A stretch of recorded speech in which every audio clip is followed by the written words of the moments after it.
Sí. Ok. Listo. Pues, buenos días a todos y todas. Hay poquitos todavía se irán integrando a lo largo. Vamos a dar inicio a la cuarta sesión del módulo de análisis del discurso. A nombre del Tiempo que Resta y del Frente Popular Francisco Villa, pues les damos la más cordial bienvenida, agradeciendo que aguanten tanto estas sesiones que son tan densas, y pues vamos a darle continuidad. No sé si antes alguien quiera comentar alguna cosa o quisieran hacer alguna pregunta. Si no, para darle. Bueno, pues entonces, hoy vamos a hacer, buen día, hoy vamos a hacer un repaso. Y antes de empezar con la parte teórica que corresponde a este módulo. Entonces, le damos a la siguiente, por favor, Casi. A la siguiente. Bueno, en lo que vimos en la primera sesión fue una pequeña exposición, un poco amplia de lo que es el análisis del discurso. Voy a leer esta pequeña y muy breve definición. El análisis del discurso es una herramienta teórico-metodológica que nos permite dar cuenta de los textos comunicativos en su contexto social y que implica poner en relación los distintos niveles del lenguaje, desde su estructura básica, como la fonología y la fonética, la morfología, la gramática, la sintaxis, la semántica, hasta la pragmática, la argumentación, la semiótica, en relación dialéctica, que es cuando se da el discurso, por supuesto, en un evento discursivo, en situación comunicativa, desde la producción de los textos o los discursos, la circulación de los discursos y la recepción de estos discursos. La siguiente, por favor, Casi. Vimos en la sesión la importancia que tiene esta conexión, esta forma de decir que nos vamos, que tenemos una intención comunicativa, que tenemos un para qué comunicarnos, un cómo comunicarnos y un a quién comunicarnos, ¿no? Sobre algo. Entonces veíamos las funciones del lenguaje de Jacobson, que es el modelo de Shannon y Weaver, que son los que hicieron el modelo telegráfico de emisor canal receptor, que se hacía tic, tic, tic, tic, el código Morse y todas estas cosas.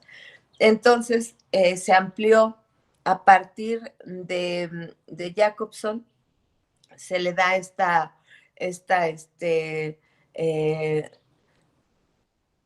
dimensión discursiva, al decir que el emisor siempre es emotivo y expresivo, porque siempre está buscando, porque siempre tiene una intención de comunicar.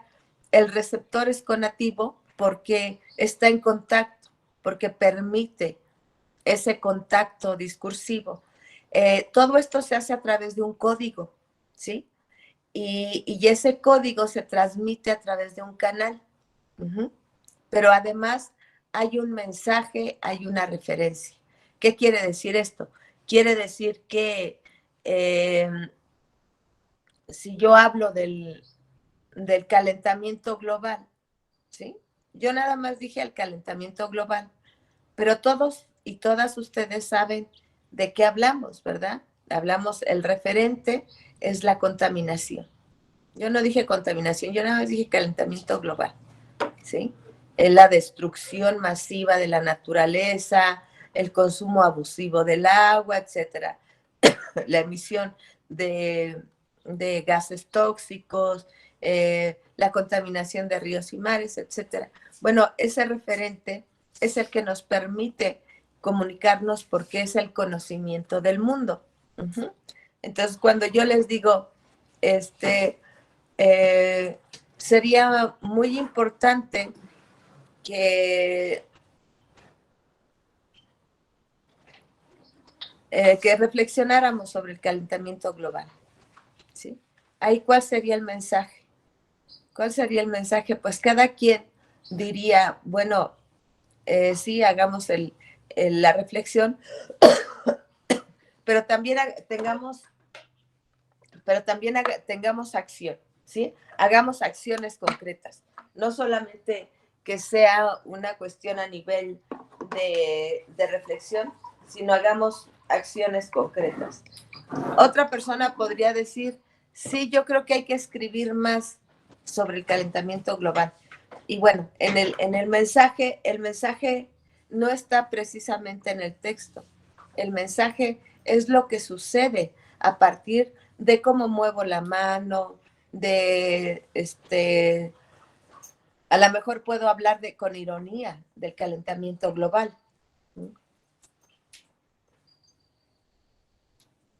Puedo hablar con ironía, puedo hablar con burla. Sí, ya van a salir otra vez con su calentamiento global, por ejemplo, etcétera. Entonces, Jacobson lo que dice es que este juego de lenguaje es un juego que nos lleva a comunicarnos con una intención, ¿sí? A alguien a través de un canal, con un código, sobre un tema que todos conocemos o que deberíamos de conocer, ¿sí? Y poniéndole un mensaje. La siguiente, por favor, Casiel. Hablamos también de las condiciones de posibilidad o emergencia de los discursos, según Foucault. ¿Qué quiere decir eso? Quiere decir que cuando nosotros hablamos de estas condiciones de posibilidad, es porque ese discurso es posible. Imagínense en, no sé, 1500, hablar de calentamiento global no tenía sentido. Hablar ahorita, por ejemplo, de feminismo, de cuestiones de género, de calentamiento global, de la guerra de Rusia y Ucrania, todo eso son discursos que emergen porque hay condiciones de posibilidad para que emerjan esos discursos. Por ejemplo, ahorita no se ha dicho nada, pero falta una nada para que empiece la batalla de las elecciones presidenciales, ¿sí? Ahorita hay silencios, este silencio va a acabar de un día para otro con un comentario, con una burla, con una caricatura, con una referencia, lo que sea. En México va a haber elecciones presidenciales próximamente, y estos 2 años que vienen son hay las condiciones de posibilidad para que emerja ese discurso electoral. Luego tenemos las relaciones entre la formación social, la formación ideológica y la formación discursiva. Yo, por ejemplo, pensaba hoy en la mañana de un caso que les iba a proponer que pensaran. Por ejemplo, las personas que hablan de la pobreza. Son personas que generalmente no la vivieron.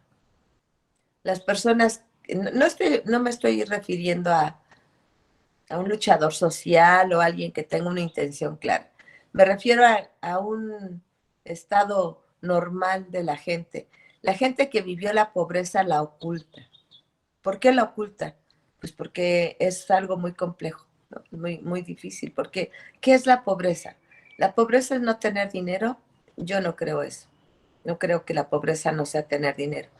La pobreza es tal vez un estado de violencia, un estado de carencia, pero no me refiero a la cuestión económica, sino cuando hay carencia de relación, cuando hay carencia de lo mínimo, zapatos, vestimenta, comida, cuando hay carencia de afecto, cuando hay carencia de valores, cuando hay carencia son unos componentes que son los que producen estos estados de carencia. Entonces, cuando la gente empieza a presumir, no, es que yo fui muy pobre, es que mi familia y yo éramos muy pobres y todo ese rollo, creo que también ahí hay una manipulación discursiva. Cuando la gente realmente es pobre, el solo pronunciar, recordar, moverse, lo comento porque el discurso de la pobreza, pues es un discurso impuesto, ¿sí? Nos dicen, por ejemplo, que el sinónimo de pobreza es ser indígena, ¿sí? Y pues no creo, no creo que los indígenas sean pobres. Tienen cultura, tienen lengua, tienen un montón de cosas que las personas mestizas no tienen, ¿sí? Que las personas de las grandes, una persona puede ser valiosa en el lugar donde está a través de su cultura, de su lengua, pero saben que también, al menos mi experiencia, que conozco varias comunidades indígenas y que conozco también muchos indígenas fuera de sus contextos de vida, son gente muy trabajadora, son gente que va resolviendo, que sostiene sus culturas, sus creencias, sus saberes. Y bueno, hay una serie de cosas cuando hablamos de estas relaciones de formación social, ¿sí? Formación ideológica y formación discursiva, pues efectivamente todo es ideología. Ser indígena también es ser ideología, ¿sí? Hay una diferencia muy grande entre ser indígena y ser purépecha, por ejemplo, ¿sí? Entre ser indígena y ser shuar, entre ser indígena y ser rarámuri, o ser amuzgo, etcétera, ¿sí? La diferencia es ideológica. Cuando yo me asumo como indígena, ¿sí? Por reivindicación ideológica, por lo que ustedes gusten y mandes, estoy asumiendo la discriminación y estoy asumiendo el desprecio, porque yo no conozco otra manera de decir francés que francés. Entonces, ¿por qué un francés es francés? ¿Sí? ¿Y por qué un indígena no puede ser purépecha, rarámuri,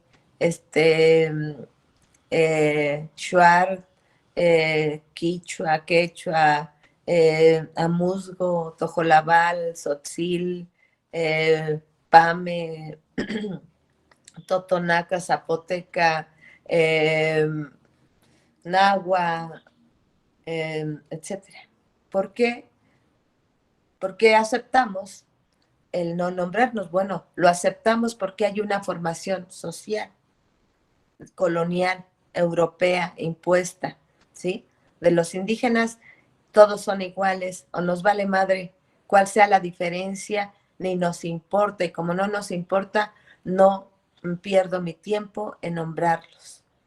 Y entonces aceptamos esa discriminación y no somos capaces de decirle, mira, a mí no me dices indígena, a mí me dices Tarasco, aunque te cueste más trabajo, perdón, Tarasco no, purépecha, ¿sí? A mí me dices purépecha. El Tarasco tiene una connotación ambigua por ahí y en algunos casos se lee como algo despectivo y en otros como diferente. Pero entonces, bueno, ese ejemplo lo pongo porque me parece que es un buen ejemplo de lo que es la formación social, ¿sí? O sea, desde mi perspectiva, pues cada persona tiene su propia idea. Entonces, desde nuestra formación social nos discriminan y además nos piden que asumamos, ¿no? Esa discriminación. Y lo ideológico también, porque en la ideología, pues ser indígena solamente es un acto ideológico, ¿sí? Y no serlo también, ¿sí? También es un asunto ideológico. Entonces, el decir, soy New Age, como dicen, ¿no? A nosotros los sanadores nos dicen que somos New Age, y en esta, como la reivindicación y todo. Pero una cosa muy diferente es que la formación social te clasifique, y otra cosa muy distinta es la autoclasificación. Y si nosotros ligamos la formación social del indigenismo con la formación discursiva y con la formación ideológica, entonces tenemos esta imposición, esta cuestión radicalmente clara, ¿no? Es decir, la cuestión de género, por ejemplo, el feminismo que se discute tanto, bueno, ahí tenemos una clara también la formación social, ideológica y discursiva de lo que implica el feminismo, lo que implica el machismo también, formación social, ideológica, discursiva, lo que implica la derecha, lo que implica la izquierda, lo que implica la democracia, ¿sí? Lo que implica toda esta cuestión de la liberación, el asunto de cuando seguimos reivindicando la democracia, ¿sí? Lo decía el doctor Juan Manuel Contreras Colín, ¿sí? La democracia donde solo podían participar hombres, pero que fueran propietarios, que tuvieran propiedad privada y que fueran solo de Atenas, ¿no? Eran solo originarios, no podía participar un hombre que fuera de fuera y que no tuviera control sobre la comunidad, y además que tuviera que fuera hijo, ¿sí? Como de la nobleza, una cosa así. O sea, ni siquiera todos los hombres. Y seguimos reivindicando. Ahora viene esta idea de que hay muchos otros lugares intelectuales o académicos de donde viene la cosa de la democracia. Pero la verdad estamos sumidos en una formación social tan jodida, sí, tan jodida, que no es solamente un asunto de nosotros, del CIET y del Frente Popular o de los Shuar, ¿sí? Es una representación ideológica a nivel mundial, ¿sí? Todo el mundo reivindica una democracia participativa, una democracia libre, etcétera. Bueno, ese tema siempre genera mucha, ya sé que me van a contradecir ahí, nos vemos. Pero es muy importante en esta relación de la formación social, ideológica y discursiva, nos construimos, ¿sí? Nos construimos.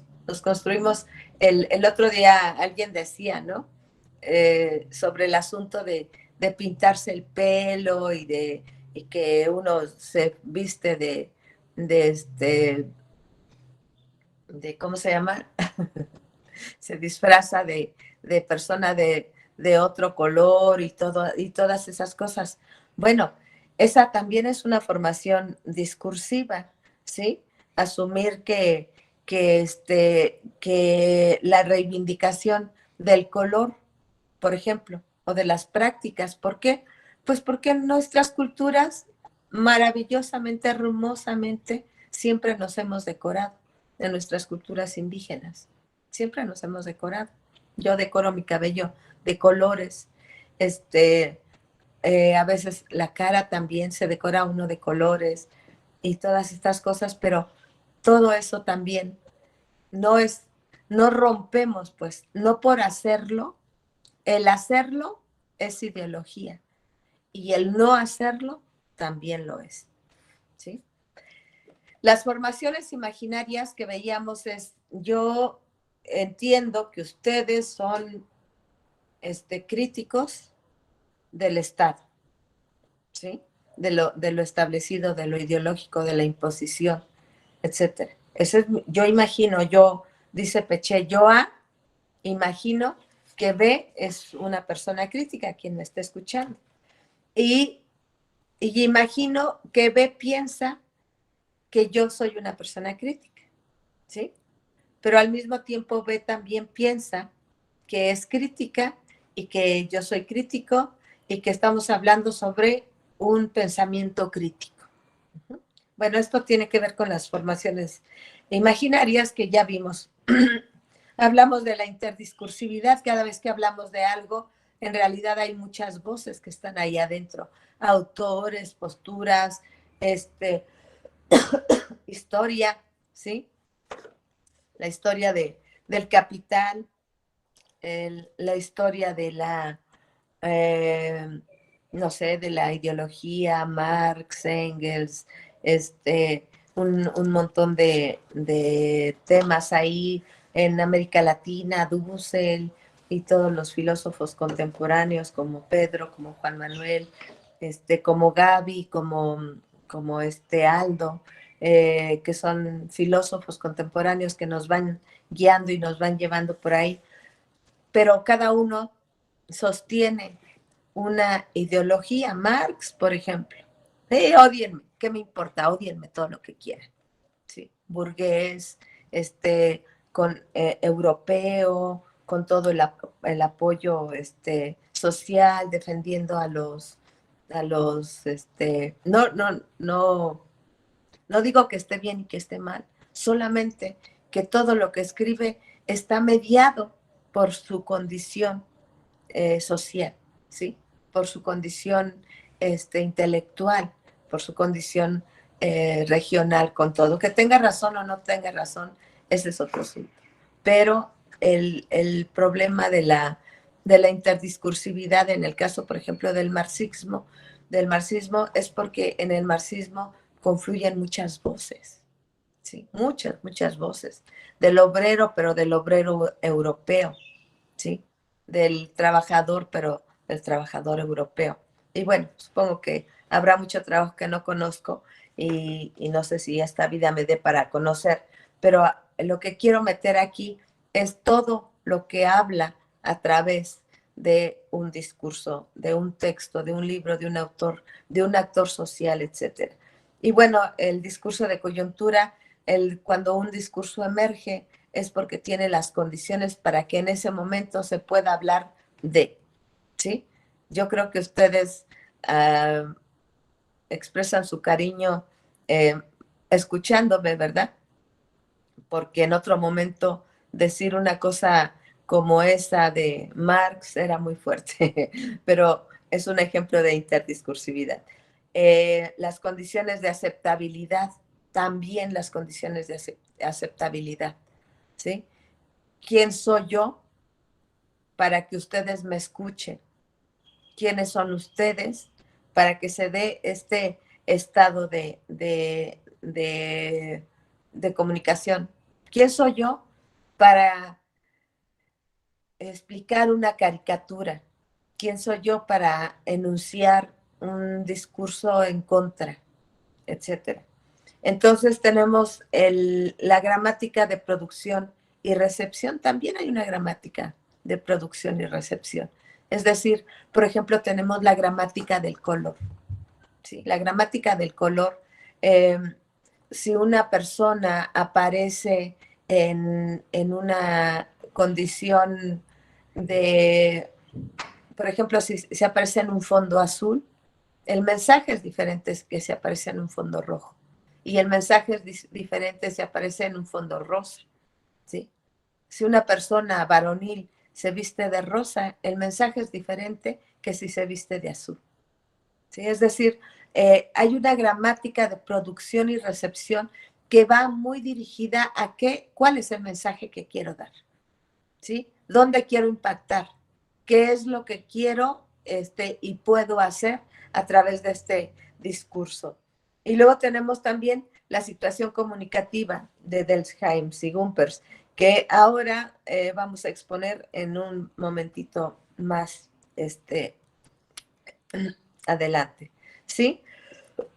Bueno, entonces, Casiel, ¿puedes avanzar, por favor, hasta donde están las imágenes, que es en la filmina 12 por ahí? ¿Puedes abrirla, por favor, para que se vea solo el texto?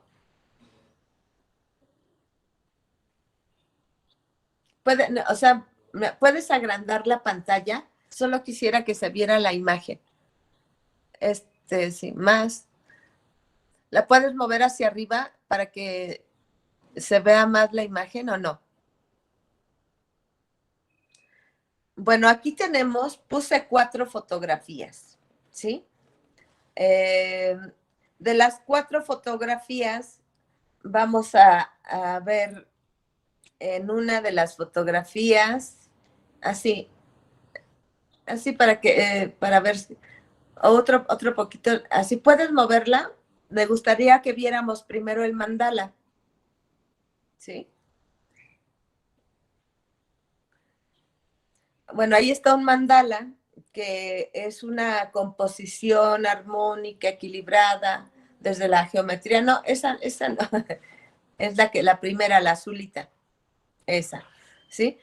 Un mandala es un dibujo, que expresa este, un equilibrio de saber del color, es un estado de ánimo, lo utilizamos para sanar, ¿sí?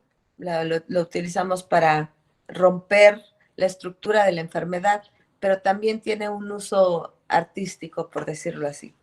Muy bien. El segundo, es un texto de una marca de brasieres que se llama, como se llame, y trabajan mucho a través del texto. Puedes mover un poquito la imagen, hijo, para sacar el mandala. Y dice, tengo mucho que enseñarte, ¿sí? Y, y ahí podemos ver ya, ¿sí?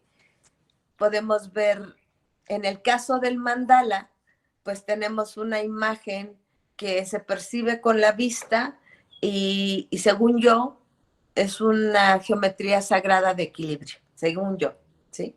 Pero cada quien puede decir que es para sí mismo. No es importante. El mensaje este, connotativo, es decir, el segundo mensaje del mandala, no es importante. Lo que es importante es lo denotativo, lo que para una persona es inmediato, lo que siente la persona, ¿sí? Con el mandala. En el segundo caso, dice, tengo mucho que enseñarte. Tal vez una persona prejuiciosa como yo diría, oye, pero si ya estás enseñando todo, ¿qué más puedes enseñar? ¿No? Pero el mensaje, como es un mensaje connotativo, es decir, que tiene una segunda intención, pues uno puede pensar, si ya está enseñando el cuerpo, entonces tal vez lo que quiere enseñar sea cómo hacer el amor o varias posiciones o eso es lo primero por la condición en la que la chica tiene con la mano, se está tapando al sexo, pero al mismo tiempo está incitando al sexo, ¿sí? La mano, los dedos de la mano en sus labios, ¿sí? Los labios semiabiertos, la postura de los ojos, el tamaño de los senos, ¿no? La forma de los senos, etcétera. Todo eso tiene una cuestión muy seductora, ¿no? Es un discurso que tiene mucho sustento en la erótica, en el cuerpo, ¿no? Muy bien, y ahora el siguiente, por favor, Casiel, la siguiente imagen es una imagen de nuestra generación pasada, que más, hijo, más saca la que nos está enseñando mucho, otro poquito, para que estén los dos. Ahí está. Entonces, en esta imagen podemos ver a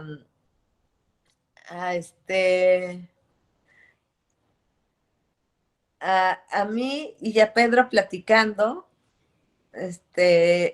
Está Ere y Silvia de allá de Tampamolón y Eréndira, está Nananico, está Hugo.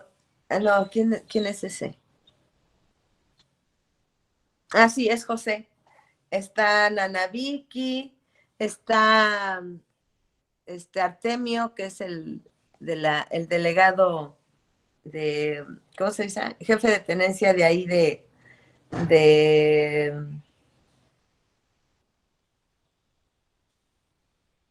y luego está Hugo y luego está un compañero de Oaxaca que no recuerdo su nombre. está Maya, está Hugo de ahí del CIET, y Yajaira, y acá está alguien que no alcanzo a reconocer quién es, ¿sí? ¿Les gustó mi descripción? ¿O les gustó más la de tengo mucho que enseñarte? Y luego, pero sí ven, o sea, esa fotografía para mí es muy importante, ¿sí? ¿Por qué para mí es muy importante? Pues es un evento emotivo, pero a ustedes seguramente no les dice nada.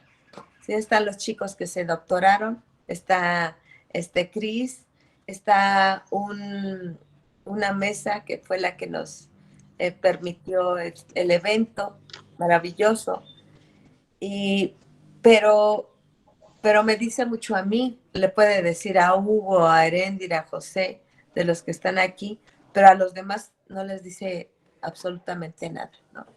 Y luego tenemos este otro texto, un meme, donde está Sor Juana, Benito Juárez y Cuauhtémoc con cubrebocas, ¿sí? Y, y las denominaciones y todo, y este juego, ¿no? Que es un interdiscurso, están modificados los, los billetes, están modificados, pero aquí hay todo, es una ironía, es un chiste, toda una interdiscursividad. Imagínense, a mí no se me murió un ser querido en la pandemia, pero imagínense a alguien que perdió más de un ser querido, o los que estuvimos enfermos, o los que vivieron el miedo a morir, el que vivieron el miedo a la muerte de otra persona. O sea, lo que para cada persona implica el evento de la pandemia, ¿sí? ¿Qué vamos a guardar en el corazón a lo largo?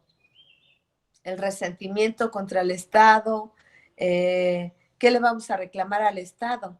¿Qué le vamos a reclamar a la ciencia médica? ¿Qué le vamos a reclamar cuando en un momento dado todo mundo actuó en una condición muy específica? ¿Sí? Entonces, el análisis de discurso como herramienta teórico-metodológica, ¿sí? Nos permite entender estas condiciones de posibilidad, estas condiciones de circulación, de producción, de circulación y de recepción. Es decir, cada texto tiene un mensaje, una intención, un receptor, ¿sí? Eh, También el análisis del discurso es un saber macro porque nos permite entender muchos encuentros disciplinares, ¿sí? Nos permite hablar de la interdisciplina, de la multidisciplina, de la transdisciplina, de la complejidad, desde esta epistemología de de la multiculturalidad, ¿sí? De la complejidad, de la transdisciplinariedad. ¿Por qué? Porque ya no nos alcanza una disciplina. El análisis del discurso no le alcanza suficiente con solo hablar de la lengua, de los fonemas, del orden, de la morfología. Ya no le alcanza, ¿sí? Entonces tiene que hacer un montón de acomodos y de tomar de distintas disciplinas, interdisciplinas, transdisciplinas, estos saberes. ¿Puedes darle a la siguiente, Casiel, por favor? Entonces, es a través de esto que el análisis del discurso organiza el conocimiento, ¿sí? Las condiciones, los datos, las teorías, para que este sustento, ¿sí? No esté aislado. Es como nosotros lo acomodamos dentro de las ciencias del lenguaje, de todo aquello que comunica, de la semiótica, de la cultura, de la imagen, de las materialidades discursivas, olfativas, gustativas, táctiles, del pensamiento, ¿sí? Históricas, etcétera.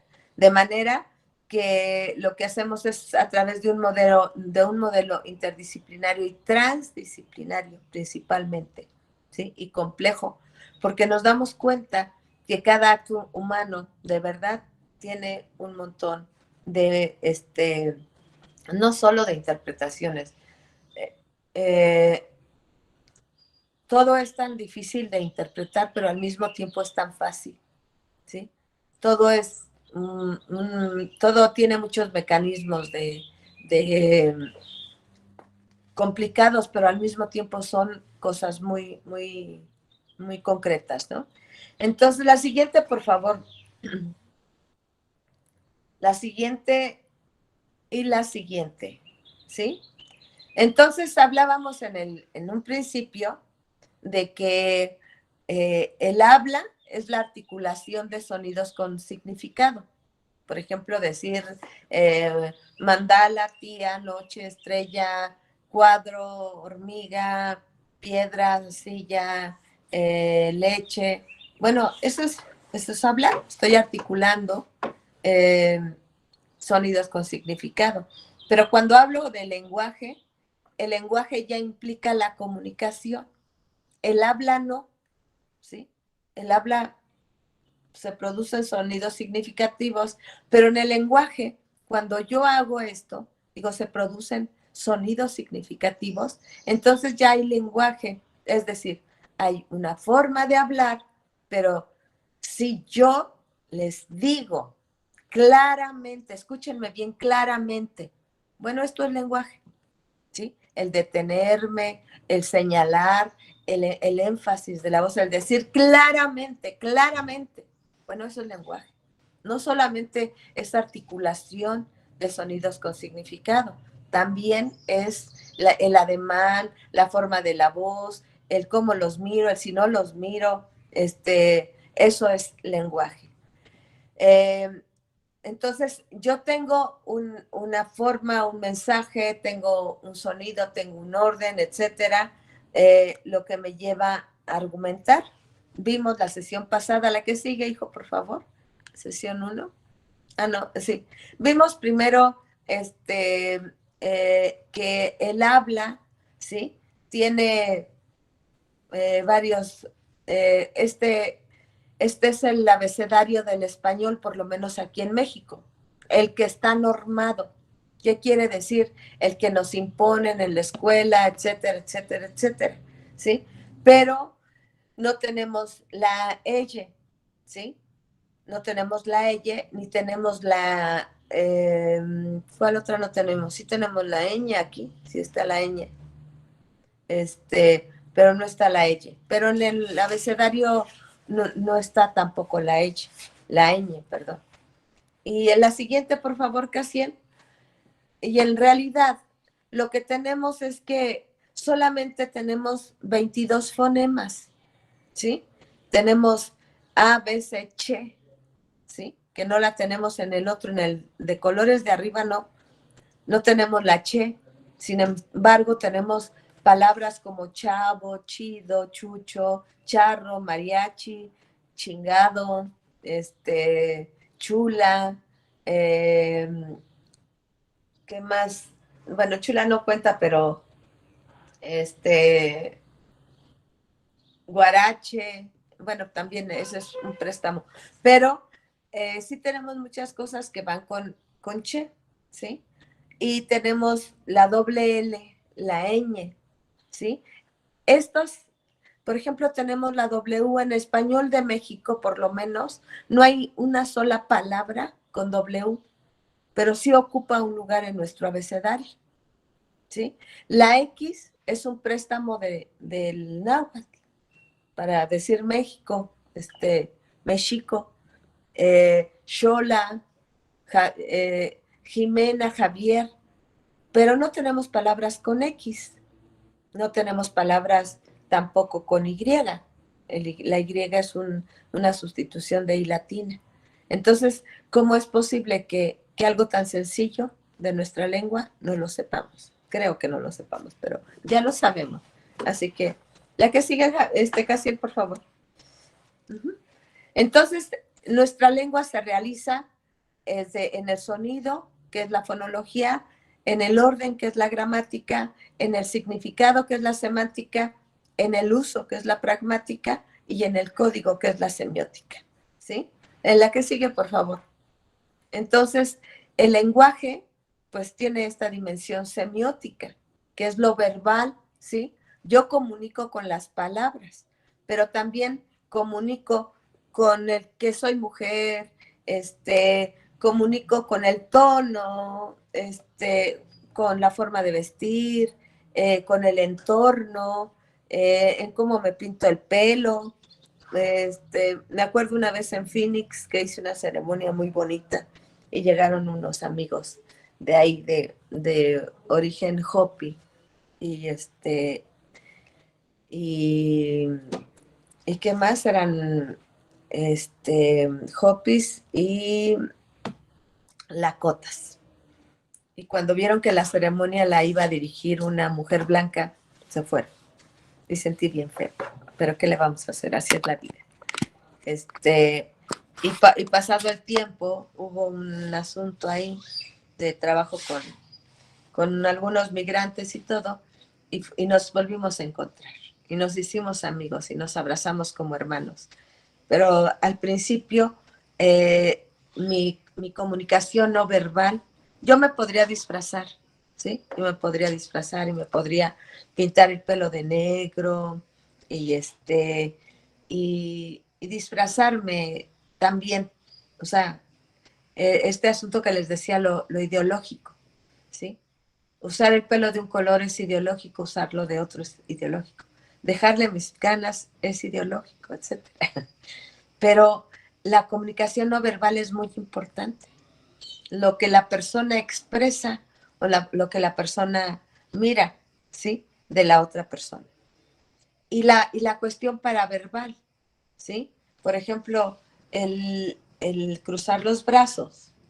El cruzar los brazos es el acto más evidente del miedo. Aunque ustedes no lo crean, ¿sí? Es un acto de miedo. ¿Por qué? Porque el cruzar los brazos bloquea nuestro tercer chakra.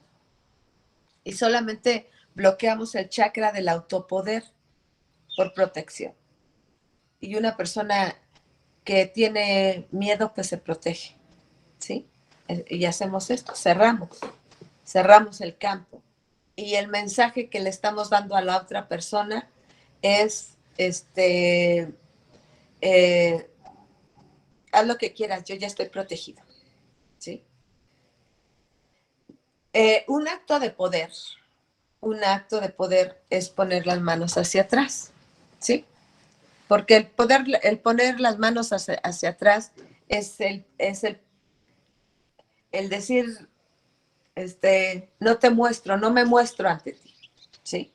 El guardar las manos en las bolsas es un acto de no quiero establecer contacto contigo, pero no te tengo miedo, ¿sí? O sea, te tengo miedo, no te dejo saber quién soy, y sí sé quién eres y quién soy, pero no quiero tener contacto contigo, ¿sí? Ven los jóvenes adolescentes que siempre traen las manos adentro de las bolsas, ¿sí? Bueno, son personas que en primer lugar lo hacen porque se sienten vulnerados y si no te tengo miedo, pero no quiero tener contacto contigo. O sea, nada me obliga a establecer contacto contigo. Ajá. Entonces, en este asunto de la paraverbalidad podemos definir si la persona mira hacia arriba del lado derecho es porque no va a decir la verdad, ¿sí? Está buscando una manera de decir aquello que no. Déjenme ver si me pueden mirar más de frente. Entonces, si mira derecha hacia abajo, ¿sí? Está ocultando. O sea, lo que va a decir es parte de este discurso inventado, no sé, pero está ocultando, no quiere decir lo que tiene que decir o lo que le están preguntando, ¿sí? Eres, no sé, eres pobre y mira hacia abajo, ¿qué diré, qué diré, qué diré? Me irán a dar una ayuda si digo que sí soy pobre, o me irán a echar de la escuela si digo que soy pobre. O sea, ¿qué respuesta debo de decir? ¿Qué es lo conveniente? ¿Sí? Para arriba no sé la respuesta, pero la voy a inventar. Enfrente, así, de frente, eh, digo lo que tengo que decir, lo que sé, lo que puedo, quiero. Izquierda, sé la verdad. Si miro a izquierda hacia abajo, estoy tratando de recordar todos los detalles, que no se me pase ninguno. Si miro a izquierda hacia arriba, estoy recordando.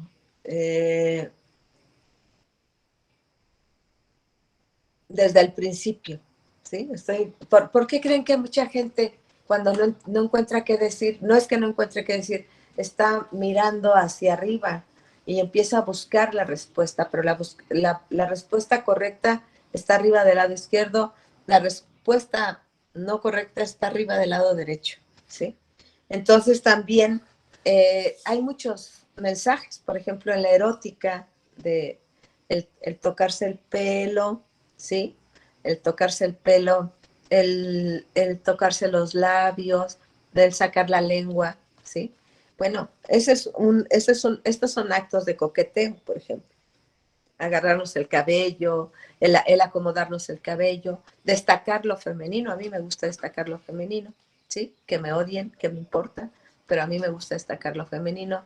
Hay personas que les gusta destacar lo masculino, ¿sí? Que hay toda una tendencia de la corriente queer que dicen ni hombre ni mujer, eliminemos las diferencias, quitemos esa frontera y volvámonos neutros o neutras, ¿sí? Hay hombres que se preocupan por su físico, que se perfuman, que se maquillan, que se decoran la barba, que se estilizan. Bueno, ese es también el destacar lo femenino, masculino, el destacar lo masculino en lo femenino, el destacar lo masculino, masculino, lo femenino, pero no en todas en todos los momentos. Digo, yo estoy aquí frente a ustedes, trato de que sea una charla amena, pero si estoy lavando los trastes me pongo un chongo y ni lavo los trastes para empezar, pero si lo hiciera, me agarro un chongo y no estoy lavándome los trastes y acomodándome el cabello, ¿verdad? Bueno, espero que les haya sido claro la que sigue. Entonces, tenemos el discurso, argumentación, pero para que este discurso, argumentación se dé, tenemos que tomar siempre en cuenta el pretexto, ¿sí? El cotexto y el contexto, ¿sí? La que sigue, por favor, Casiel. La que sigue. Aquí tengo un texto, no sé si vieron una serie que se llamó Susanita, ¿no? Y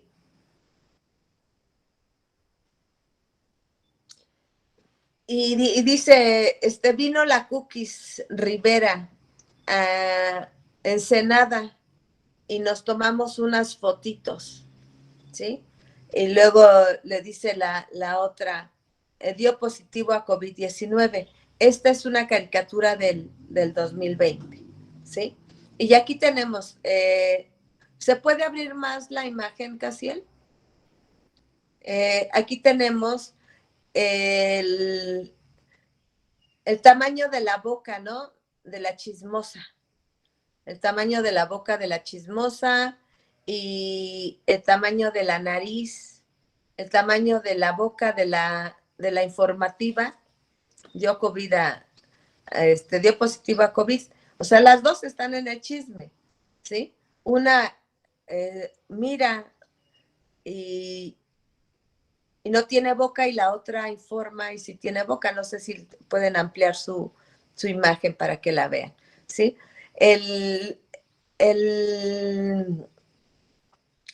La representación del rebozo, por ejemplo, ¿sí? El rebozo lila y el rebozo verde.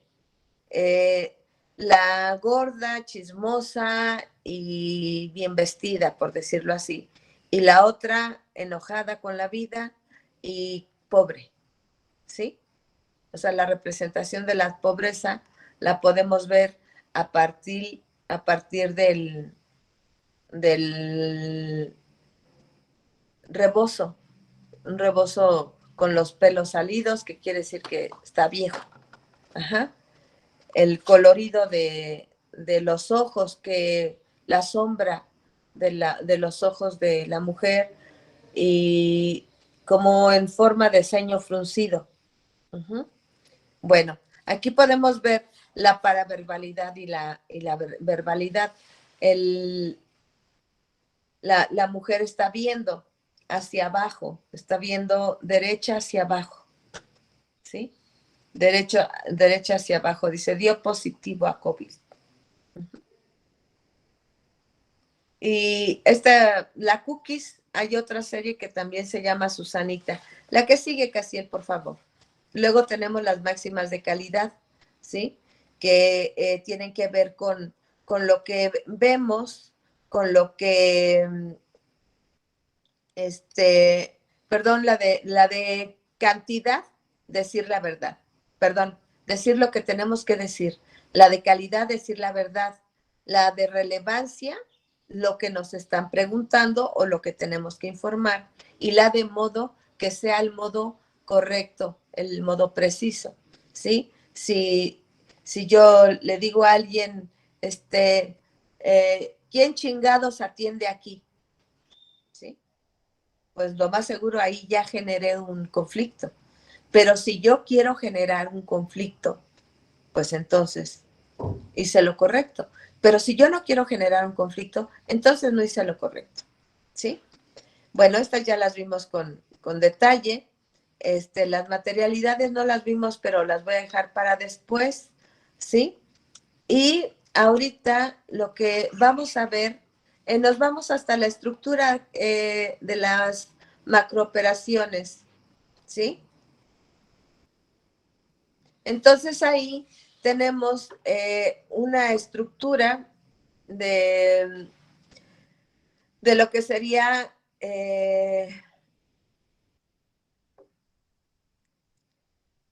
aquí tendríamos una estructura de lo que sería a nivel de la macrooperación descriptiva, ¿sí? En la descripción dijimos que tenemos un tema, la receta de cocina, los componentes, los ingredientes, las instrucciones, cómo se preparan y las advertencias, ¿sí? No ponga demasiado aceite, deje calentar primero el sartén, que no deje al alcance de los niños, etcétera. En un shampoo, ¿sí?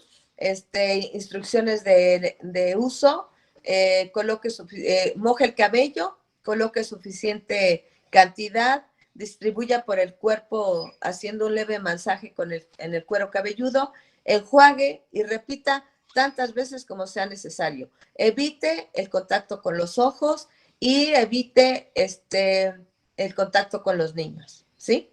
Bueno, aquí está esta estructura. Siguiente, por favor, Casiel. Luego tenemos la estructura, la descriptiva, digo la narrativa, ¿sí? La que vimos anterior, la narrativa. Todo acto comunicativo tiene un planteamiento, un desarrollo, un clímax, un desenlace y una conclusión, ¿sí? El planteamiento es descriptivo, ¿sí? Aquí hay en todas las macrooperaciones hay un entramado, hay un engranaje. No podemos argumentar sin describir ni narrar, ¿sí? No podemos demostrar sin argumentar, sin describir, sin narrar, sin mostrar. No podemos describir, sin narrar, sin argumentar, no podemos hacerlo. Entonces, la descripción, tenemos el planteamiento, el desarrollo, el clímax, el desenlace y la conclusión, ¿sí? Decía,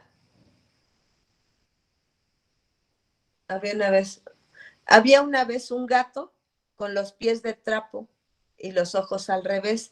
¿Quieres que te lo cuente otra vez? Había una vez un gato con los pies de trapo y los ojos al revés. ¿Quieres que te lo cuente otra vez?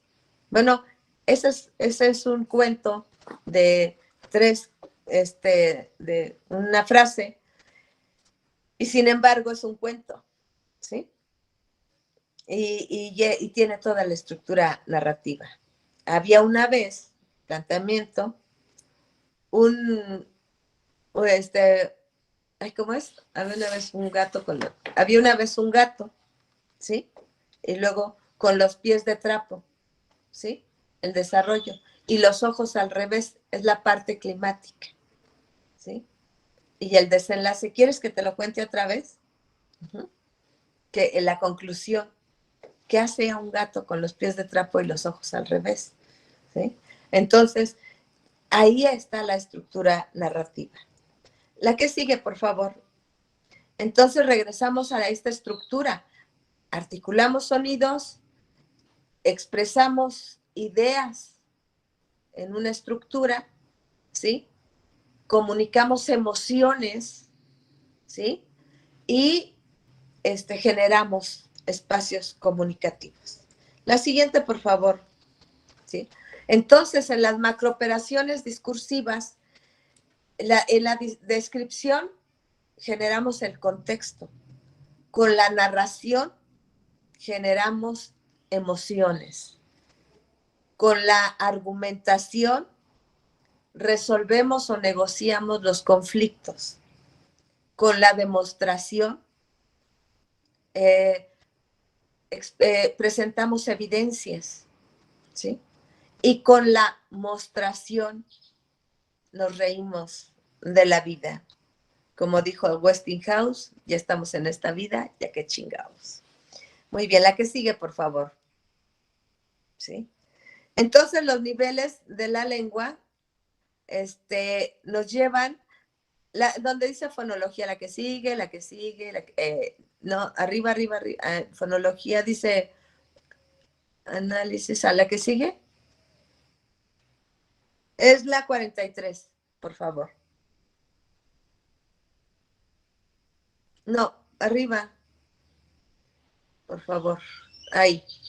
Entonces tenemos la fonología es la ciencia del sonido, la gramática es la ciencia del orden, la semántica es la ciencia del significado, la pragmática es la ciencia del uso, la semiótica es la ciencia del código cultural y el análisis del discurso es la ciencia de las condiciones de producción, circulación y recepción. Muy bien. Entonces, pasamos a la 47, donde vamos a ver la estructura argumentativa, ¿sí? En la página 47, ahí tenemos el esquema de Tulvin, ¿sí? Donde está el dato, ¿sí? Está el modo y la pretensión, el fundamento, la garantía, el respaldo y la reserva, ¿sí? Es decir, nosotros cuando vamos a hacer algo, voy a sacar la basura, voy a arreglar mi cuarto, voy a ir por agua a la tienda, etcétera. Y luego llegó mamá, ¿me dejas ir a una fiesta? O sea, fíjense bien, es distinto si yo digo, mamá, ¿me dejas ir a una fiesta? Ya lavé los trastes, ya arreglé mi cama, ya fui por el agua, ya tiré la basura, ¿no? Eso no sería un buen argumentador. Mamá, ¿me dejas ir a una fiesta? Primero tira la basura, ya la tiré. Ah, bueno, lava los trastes, ya los lavé. Ve por agua a la tienda, ya fui. Bueno, está bien. pero llegas temprano, ¿sí? Porque ya perdió la batalla, ¿sí? La siguiente, Casiel, por favor.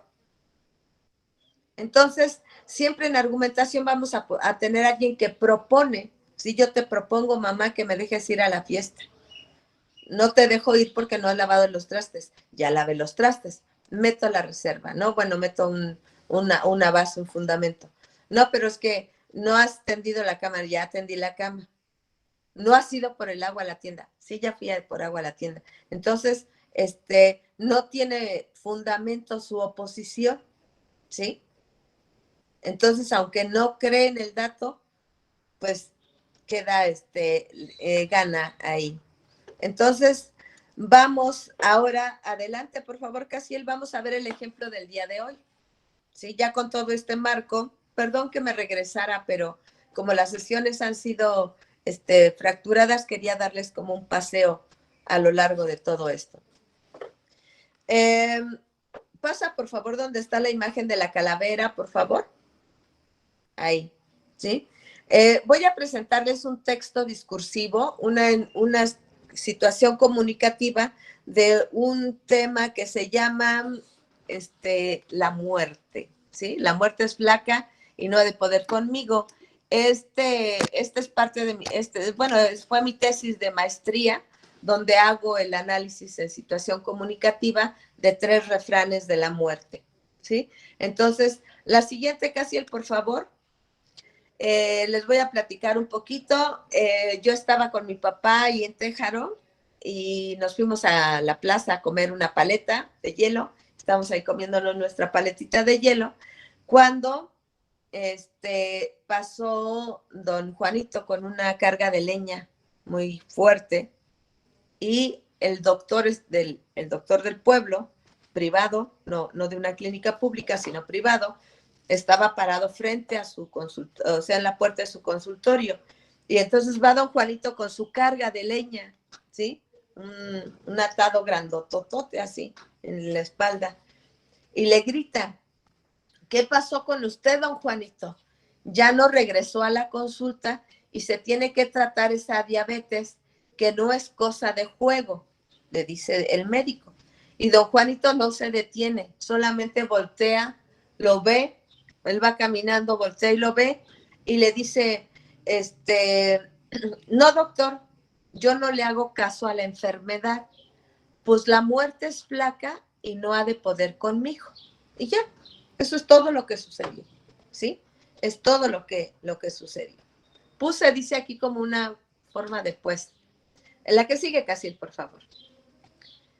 Entonces, este es otro dicho, el que por su gusto muere hasta la muerte le sabe, pero no tiene nada que ver con esto. Sí, en esta conversación se resume un intercambio, ¿sí? Es decir, tenemos 2 intervenciones, una que funge como apertura y la otra como cierre, ¿sí?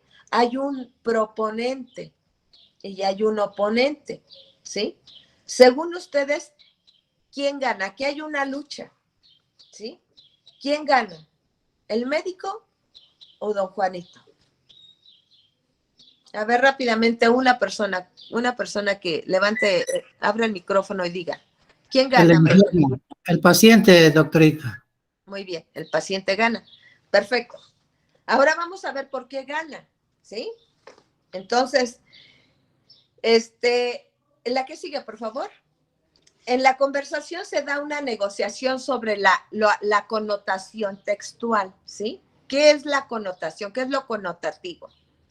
Es la la negociación sobre los sobreentendidos. Hay cosas compartidas entre don Juanito y el doctor, como por ejemplo, don Juanito sabe que él es doctor y el doctor lo pretende a él como enfermo, ¿sí? O sea, yo soy un médico que sabe lo que tú tienes que hacer porque yo soy médico y tú eres enfermo, ¿sí? Entonces, los dos intervienen en el intercambio, ¿sí?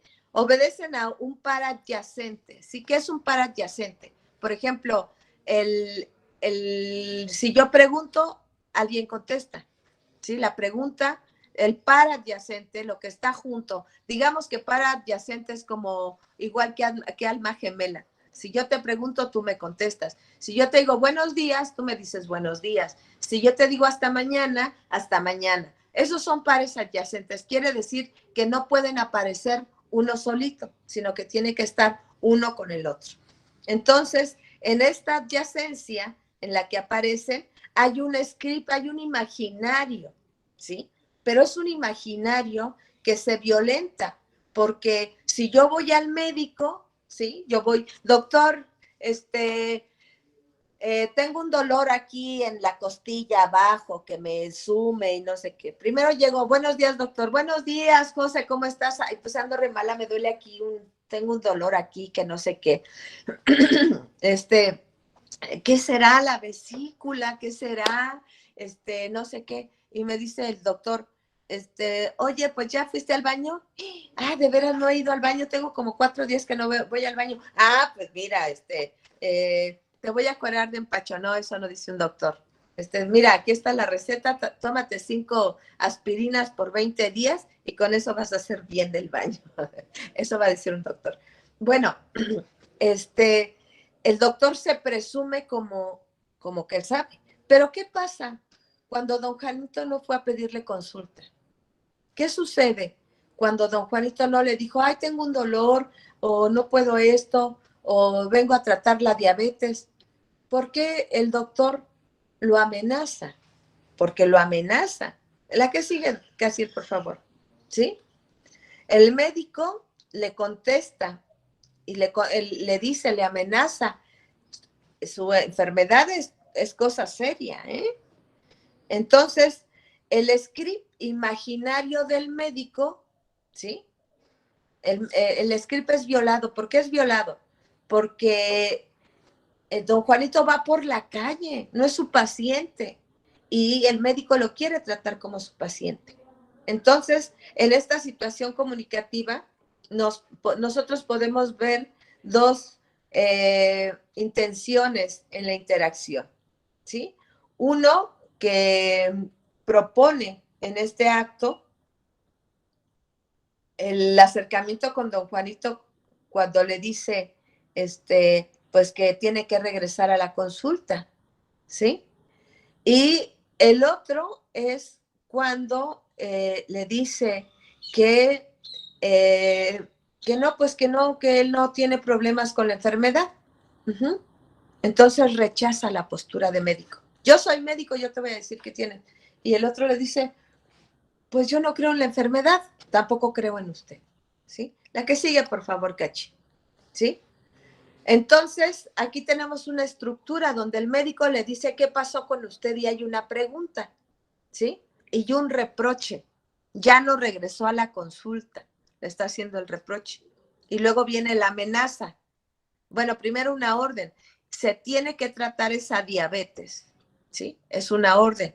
Se lo digo yo como médico que usted se tiene que tratar esta diabetes, que no es una cosa de juego, ¿sí?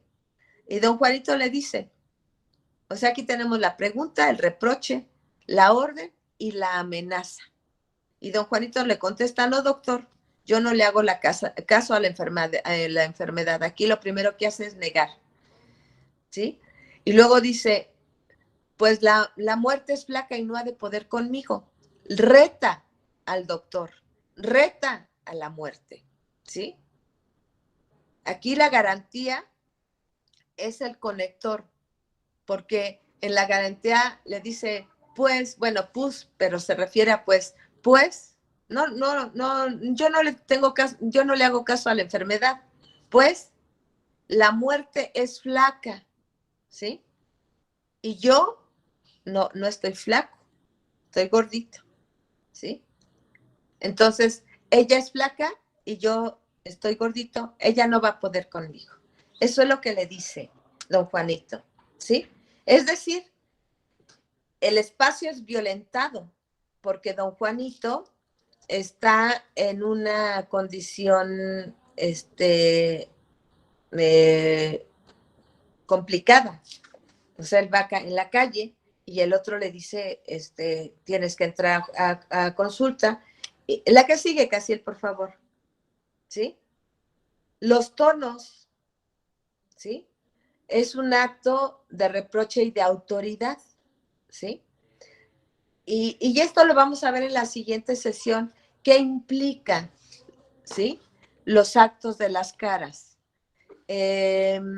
Cuando yo le digo a alguien, óyeme tú estúpido, ¿quién se ve mal? ¿Yo o la persona? A ver, alguien que conteste. La persona, doctora. No, no, Marcelo, yo me veo mal. Cuando yo insulto a alguien, la que está mal soy yo. Si le digo, Sí, sí. ¿dónde está Aquí ese no lo escuché estúpido? bien. Sí, ¿Perdón? así es, doctora, sí. No lo ¿Perdón? escuché bien. No lo escuché bien, está un poquito aquí. Sí. Ajá. Si yo ofendo a alguien, la que se ve mal soy yo, ¿sí? No la persona. Si yo pateo a un perro, la que está mal soy yo. Si yo golpeo a un niño, la que está mal soy yo, ¿sí? Entonces, el que el doctor, en su estructura de poder, amenazar a don Juanito, el que se ve mal es el doctor. La que sigue, Casiel, por favor. Entonces, aquí lo que tenemos es que en este esquema argumentativo se pueden analizar de manera diferente según lo vemos, ¿sí? Las estructuras, es decir, para don Juanito, ese fue un encuentro fortuito, ¿sí? El que él no fue a buscar. Y para el médico, pues fue un acto de poder. Entonces, la estructura argumentativa queda de la siguiente manera. Tenemos el argumento de autoridad del doctor que dice se tiene que tratar esa diabetes, ¿sí? El presupuesto, reconstruido por supuesto, es no deseamos morir, no deseamos la muerte. El contraargumento, que es el que expresa don Juanito, es contra la autoridad y le dice, la muerte es flaca, ¿sí? Y no ha de poder conmigo. O sea, don Juanito, bien abusadillo, no contradice la diabetes, porque ahí sabe que tiene ese terreno, lo tiene perdido. Lo que contradice es lo de la muerte, fíjense. Le dice, le tiene más miedo al médico que a la muerte. Le dice, yo no le tengo miedo a la enfermedad, pues la muerte es flaca y no ha de poder conmigo. Uh-huh. Entonces, la conclusión es, yo soy el afectado y soy más fuerte que las consecuencias. Yo no le hago caso a la enfermedad. Uh-huh. La que sigue, Casiel, por favor. Entonces, aquí tenemos la estructura argumentativa sería, ¿se debe o no atender la enfermedad? Sí por las consecuencias, no porque se asume más fuerte que las consecuencias, ¿sí? Esa es la postura argumentativa de don Juanito. A, este es un argumento de autoridad. Se tiene que tratar esa diabetes, dice diabetes, perdón, me equivoqué. B, argumento contra la autoridad. Yo no le hago caso a la enfermedad, ¿sí? Reta a la autoridad. Y luego otra vez A dice argumento por las consecuencias. No es cosa de juego.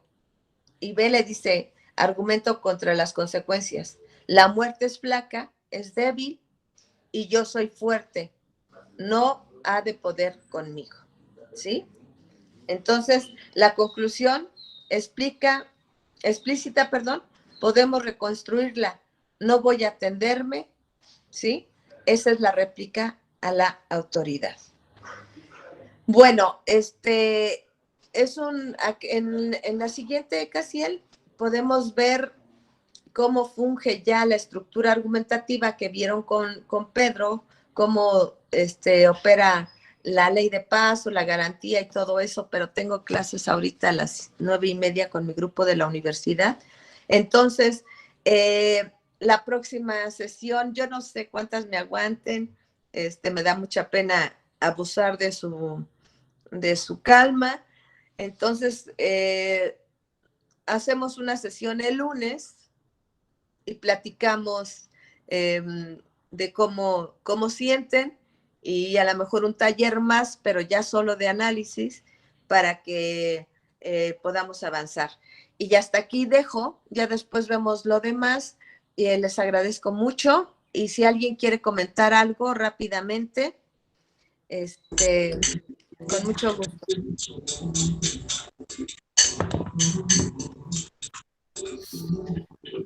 Gracias, doctora. Adelante. Gracias, doctora, por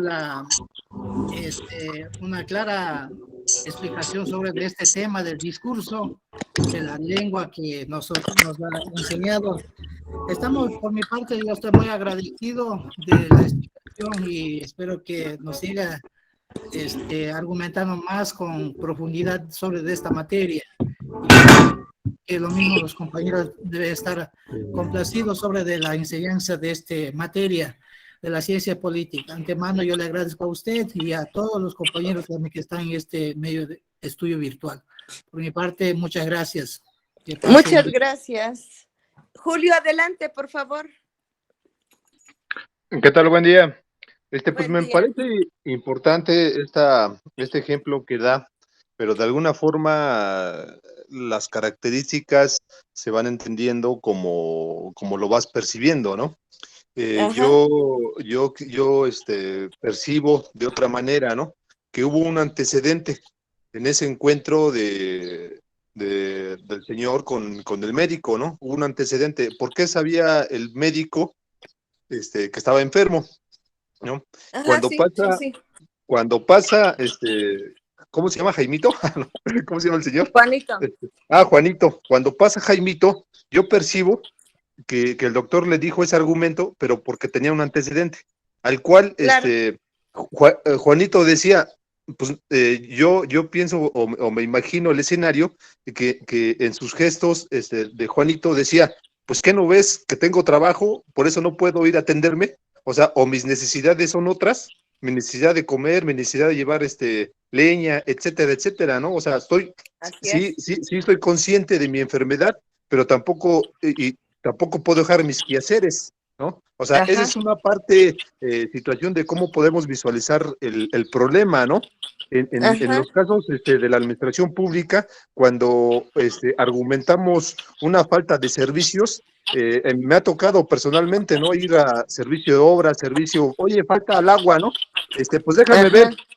pero nosotros presentamos, pues ya metí un escrito aquí, ya metí un escrito aquí, un escrito aquí, un escrito allá, y ya el funcionario público pues ya no tiene de otra, ¿no? Decir, pues entonces, porque el antecedente está, ¿no? Como usted claramente lo decía, doctora. Y es Ajá. una forma de visualizar el problema, ¿no? Gracias. Sí, así es. Precisamente en el asunto, sí, todo eso se explica, ¿eh? Todo eso se explica, aunque como yo soy del lugar donde pasa este asunto, sé cosas del contexto. Por ejemplo, que el doctor, imagínense para que un doctor esté parado fuera de su consultorio correteando pacientes.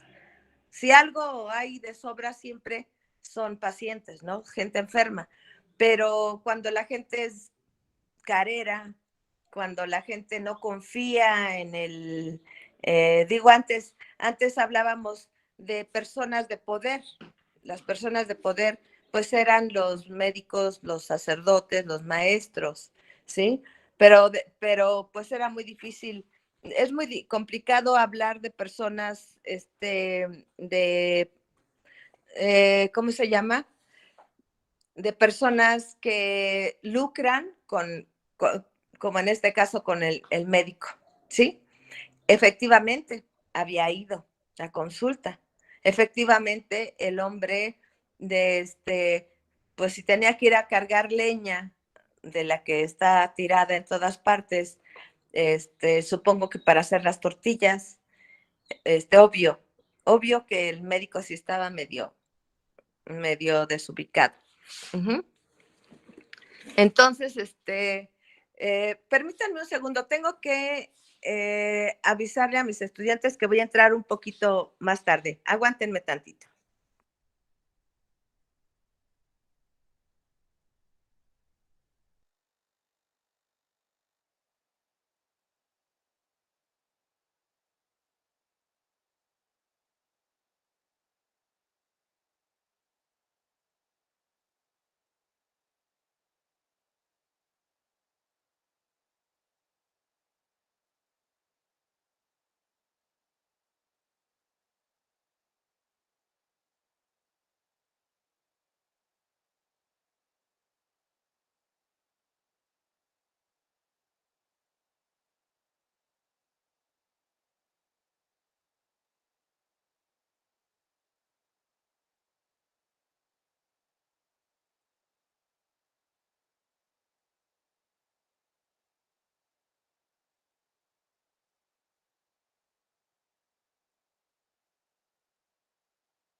Sí.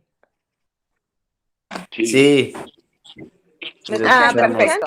Muy bien. Sí, Ahora escuchamos, sí, doctorita. adelante. Se fue la ¿Alguien señal, más? doctorita. Sí. Sí, adelante.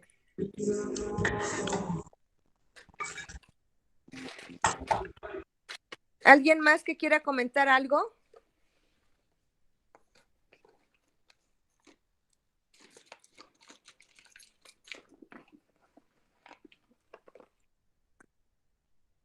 Adelante. ¿Puedo tomar la Buenos días. palabra? No es en relación al comentario, simplemente quiero agradecer y reconozco el esfuerzo y los conocimientos que usted nos da. Yo me retiro para que usted pueda continuar en la atención de sus alumnos. Creo que el lunes vamos a tener oportunidad de entrarle aquí al análisis de la conversación. Le agradezco la atención, doctora. Buen día a todos y gracias. Es por sentido de comprensión. Muchas gracias. ¿Alguien Gracias, más? doctora. ¿Alguien más que quiera comentar?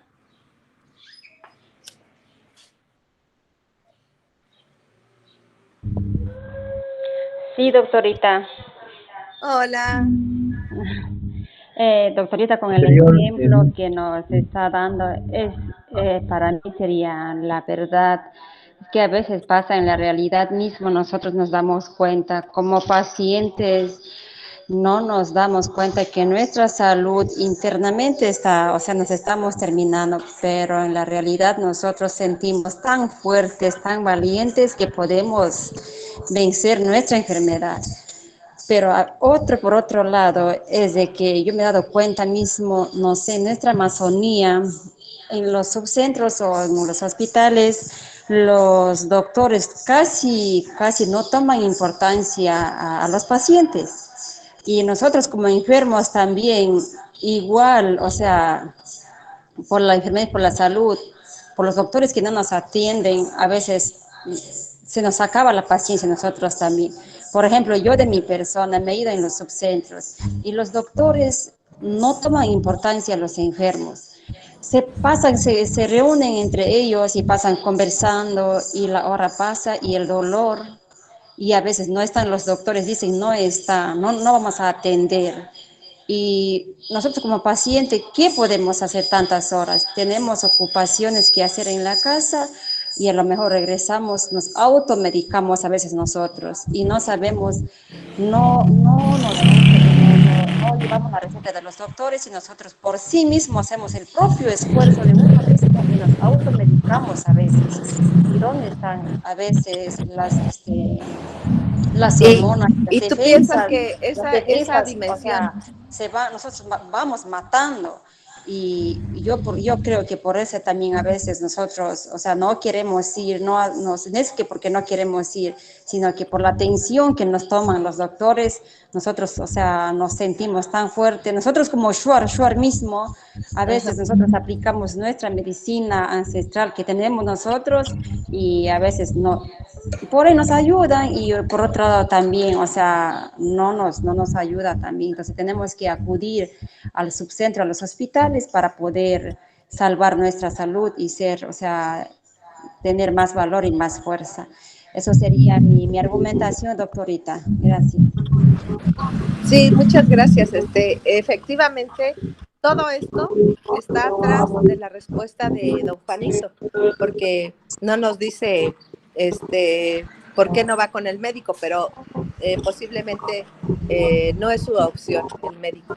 A lo mejor se está tratando con algún tecito, alguna hierbita, pero el decir que es fuerte, más fuerte que la enfermedad, es porque está buscando a lo mejor otros recursos. O a lo mejor él no se asume como enfermo, ¿no? Él no se asume como enfermo, o a lo mejor sí, pero no con ese médico. Adelante, Pedro.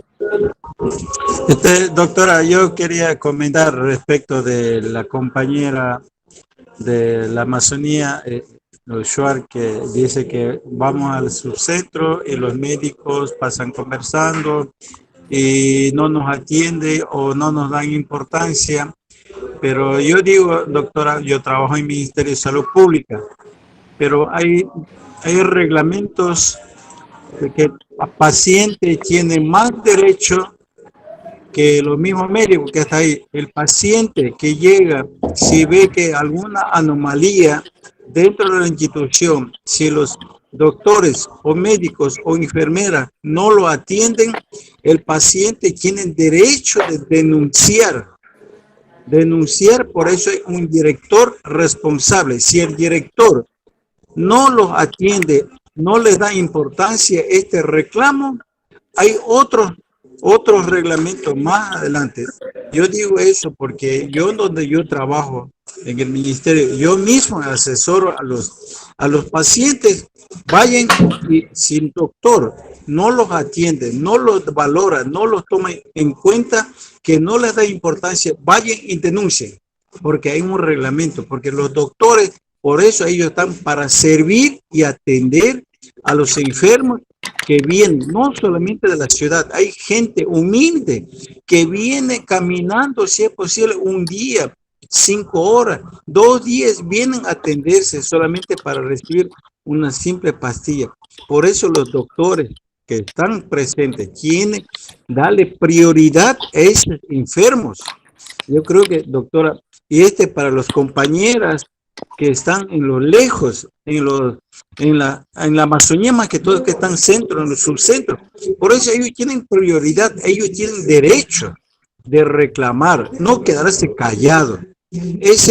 Muchas veces los doctores, porque ven que son del campo, son gente ingenua, gente humilde, y ellos no se dan cuenta de la necesidad de esta persona.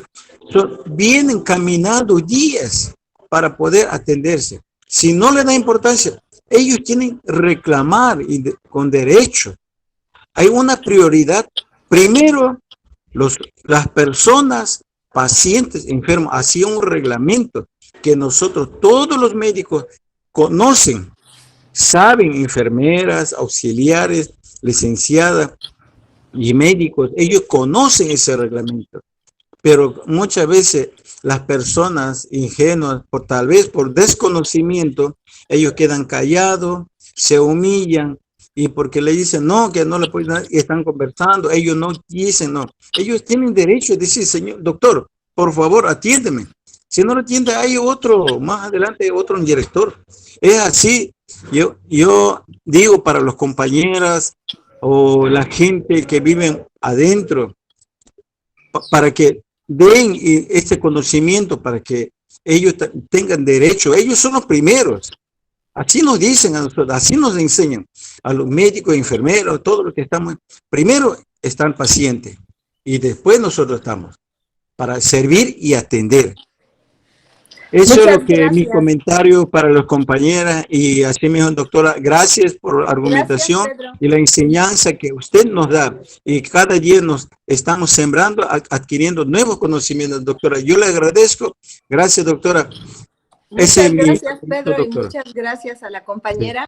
Efectivamente, lo que acabamos de hacer ahorita es señalar un conflicto, ¿sí? Aquí hay una argumentación, lo que tú acabas de decir son argumentos frente a un conflicto. ¿Cuál es el conflicto? La no atención. ¿Y cuáles son los argumentos? Pues el que vienen de fuera, el que tienen la obligación de atender, el que vienen desde muchos lugares, a lo mejor sin desayunar, sin comer, con una enfermedad. Bueno, todos esos son argumentos. Ahí están toda la estructura argumentativa que estamos señalando aquí.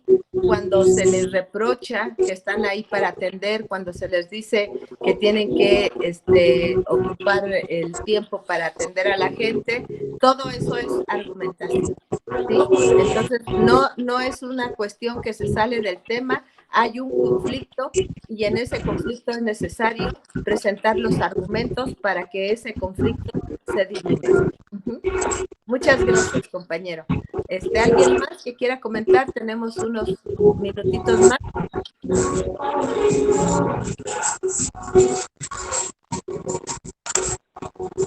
Doctora, buenos días. Buenos días, adelante, Félix.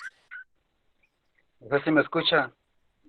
Sí, perfecto. Gracias, doctora, por la información que todo ampliamente nos informas. Es un gusto y placer toda la información, todas las clases que tú das, me encanta y me emociona. Y hay muchas aquí en Cantón Tihuinza. También yo como soy de Cantón Tihuinza, es un cantón, pero en subcentro es muy baja. Entonces tenemos muchos problemas en que a veces madres que quieren dar parto, dar luz, a veces llegan, no les atiende nada, a veces en la vereda dan parto. Entonces hay muchos problemas. Se le ha dicho al teniente político, también al alcalde, no toman en cuenta, porque todo ser humano tiene su derecho a la vida, a la salud.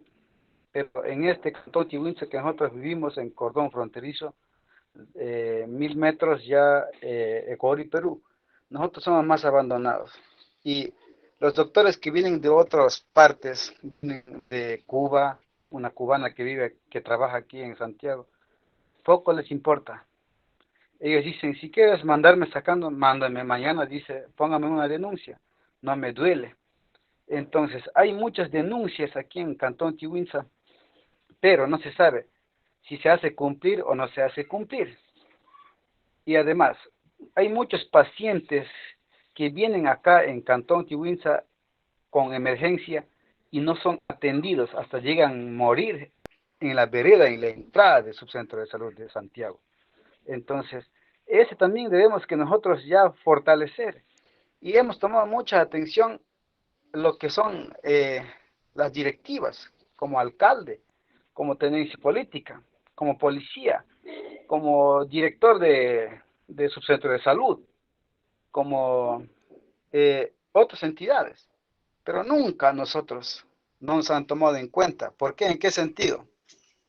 Porque a ellos poco les interesan, más mejor odian a gente short, no les gusta atender. Pero en cambio, entre ellos sí se atienden las 24 horas, le llaman por teléfono y le dicen, sabes que me encuentro en situación. Pero hay muchas rivalidades aquí, hay mucho problema, ahí están ya enjuiciándose también. Porque recién, te comento, anteayer, una señora llega a dar parte en el centro de salud, en la vereda. Le han dicho que ya no, pero ha dado parte en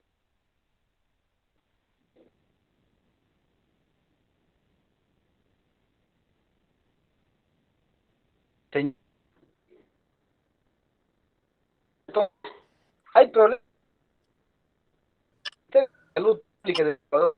Se le ha tomado mucha atención y nunca dado en cuenta. A lo que quiero opinar, Tontiwins,